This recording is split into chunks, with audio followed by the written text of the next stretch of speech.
this is Laurel String. I'm the Yoga Bliss Junkie here in beautiful Vancouver, British Columbia. And welcome to the show that is changing the yoga world. Hi. Today, what we're going to do is something really practical. Before you do that, make sure you consult a physician, healthcare provider before starting any fitness or yoga program. So today what we're going to do is we're going to take yoga out of the studio. I mean, I'm teaching these video blogs outside my studio anyway, especially while the weather is awesome, and today it's like 32 degrees Celsius. For you southern folk or south of the border folks still on Fahrenheit, it's like 88 degrees or something crazy warm, awesome like that. Yes, I teach all these yoga poses and stretches and stuff to you out at the beach and in the park and stuff. But usually people think of yoga as in a studio, laying down a yoga mat, getting some sweat on or relaxing or whatever, and then they roll up their yoga mat and they go on with the rest of their life, and they kind of leave yoga in the studio. Now, I invite you to take it outside the studio. That's when it's most beneficial. So today, what we're going to do is we're going to do something that I think everybody would benefit from, especially you joggers. Someone's building a house or something down the road. Can you hear that? Skill saw or something going on? It's awesome. So if you're a jogger, you go for long walks through your neighborhood, walking the dog, whatever, or if you bike a lot, you probably have very strong leg muscles, but very tight if you're not stretching them. So after you go for your little exercise routine, or even out of a hot shower or really warm bath, your muscles are nice and warm. That is perfect time to stretch. And what are we going to stretch today? We're going to stretch some hamstrings. And this is based on head to knee pose. Very boring in yoga. Boring name, head to knee. That's in yoga, but we're going to just take it outside and do it outside.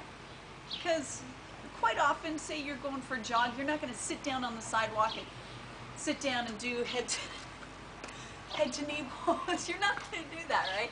So here's what you do. You don't even need a curb or a step or anything, but I'm going to use one. I mean, you can even just take your foot in front of you, but I'm going to prop my foot up on this step. Pick your height. The less flexible you are in these hamstrings, which are a muscle group in the back of that thigh, the less flexible you are, the lower that leg is going to need to be for you to feel the stretch. Get it too high and you're going to be like, ooh. So we don't want you to reach that point, okay? So I'm going to kind of put it right here. Take off this shoe. And the hip that's supporting you, okay, the leg that is not being stretched here, you want to pull that hip forward. It's going to want to stick back. It's easier, but you're missing a big part of that stretch. So you want to pull that hip forward. So if say your right leg is up on a step or a curb or a stool or something, pull the right hip forward. I can't remember which leg I said. If your right leg is forward, pull your left hip forward as well. And then kind of stick your bum out. You may feel a stretch right there. If you don't feel a stretch in the hamstrings, then you lean over a little bit until you do. Make sure you put your hands down on something. Say you're doing this in your kitchen and you have a kitchen counter or a table, or if there's a wall here, that's great. Put your hands down on the step here or on your thigh. I would actually recommend that you lean on the other thigh, not the leg that you're stretching, but the other one, because if you put your hand here, you're going to push that knee locked straight and just really keep just ever so slight of a bend. Does that make sense? Grammatically, that's probably way wrong. Yes, I do have a degree in education. Little bit of a bend in the knee, so that you're not pulling too much back there behind the knee. So you want to hold that as long as you want. Okay. So get into this. It's going to feel fairly tight for most people. So you don't want to reach the point of pain, remember, just kind of this side of discomfort. So if it's making you grit your teeth or have facial expression or eyebrow going up like my friend Al who goes to the class, sorry Al, I had to mention you, man. You should see the facial expressions on this guy. It's priceless. I love it when he comes to my class. But I can tell he's in pain. So I always have to tell him, come on, ease off, relax, back away from the pose. Okay, so you can hold that as long as you like. I'm gonna come to the other side. Because I think that's about long enough for me. Whew, shake it up. So the opposing muscle groups, the quads, these are pretty flexible comparatively to the hamstrings. They're partner muscles. So you want to really make sure you stretch these guys, especially if you do any kind of exercise. If you don't do exercise, you need to do some stretching anyway, because I bet you're tight too. So pull that other hip forward, make sure your hips are square to wherever you're facing, and stick your bum out, okay? And lean on the opposite leg, lean on something, anything you can reach, okay? If you don't lean on anything, your lower back is doing a whole lot of work here. All right. So as you hold that, give yourself permission to come out of it any time.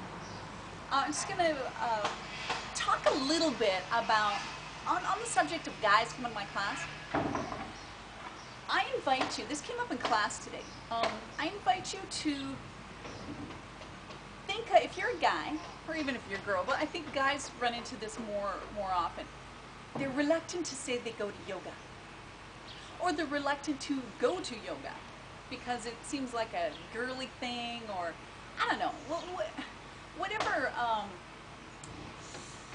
taboo idea that you have of yoga. Hey Kev! Then don't call this yoga. Call it your stretch class. Okay? Stretch class. That's much less intimidating or stigma laden. So whatever you like to call it, make it a positive thing. So if yoga is just too, I don't know, girly for you, don't call it that. It doesn't matter what you call it, just do it. Just do it. So stick your bum way out. Oh yeah, and release.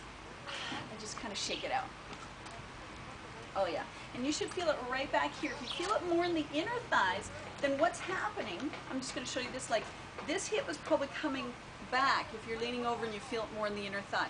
That hip comes forward, you square your hips, you're going to feel that in the back of the thigh, which is probably where you want to feel it. So today, as you go about your day, consider this. Really simple today. If it feels good, do it. We've all heard that, right? But quite often we don't do that. Case in point. See these shoes? This one's kind of getting wrecked, but see these Croc shoes? These are actually Croc imitations. Ugliest shoes around. I remember that when they first came out a few years back, I saw them and I thought, oh my God, how could people wear those? They're so ugly. Ugly. You'll never see me caught dead in a pair of those shoes. And then I went to a friend's house and they happened to have a pair of those shoes. And they said, yeah, they're super comfortable. So I slipped my feet in them. Oh my goodness, were they ever comfortable? I didn't want to take them off. So guess what I did? I went out and got myself a pair of Crocs. And I keep them outside my kitchen door so I can walk around my yard with them all the time. They're super comfortable. If it feels good, do it. If they feel good, wear them. If it fits well and you feel good in it, wear it. You know, if it tastes good, within reason, I'm sure there's poison that tastes good, then eat it and enjoy it and don't feel guilty. Okay? I see my friend Kevin across the street, and this is totally impromptu, but I'm going to go over it. Let's take a look and let's go talk to him for a second. I'm not even going to stop the camera. Just hang on with me. Bear with me here. Let's go over see Kevin. So let's see if I'm going to get run over going across the street. Hold on. Hey, Kev, buddy.